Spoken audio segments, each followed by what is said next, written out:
La tension est donc en train de monter autour des objectifs climatiques de l'Union européenne. Bruxelles doit dévoiler cette semaine sa nouvelle cible de baisse des émissions de CO2, moins 90% a priori à l'horizon 2040. Mais c'est la France qui a jeté le trouble dans la dernière ligne droite. Emmanuel Macron plaide désormais pour que les 27 prennent davantage leur temps sur cette question pour ne pas nuire à la compétitivité. Raphaël Couder.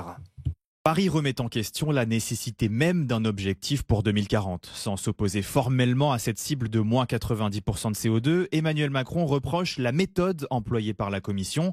D'abord en termes de calendrier, rien ne presse selon lui.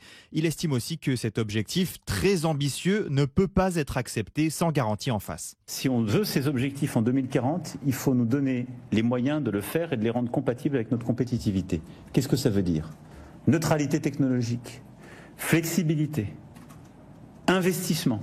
Neutralité technologique, ça veut dire renouvelable comme nucléaire. En clair, Paris met la pression pour que Bruxelles mette encore davantage le nucléaire et les renouvelables sur un même pied d'égalité. La France a déjà obtenu plusieurs concessions sur ce sujet, mais elle souhaite maintenant remplacer les objectifs en matière de renouvelables par des objectifs de réduction de l'intensité carbone, ce qui permettrait de prendre en compte ces centrales nucléaires, au risque de brouiller les pistes, car ce faisant, la France, garante des accords de Paris, rejoint ainsi la poignée d'États qui critiquent ouvertement les ambitions climatiques européennes, la Hongrie, la République tchèque ou encore l'Italie.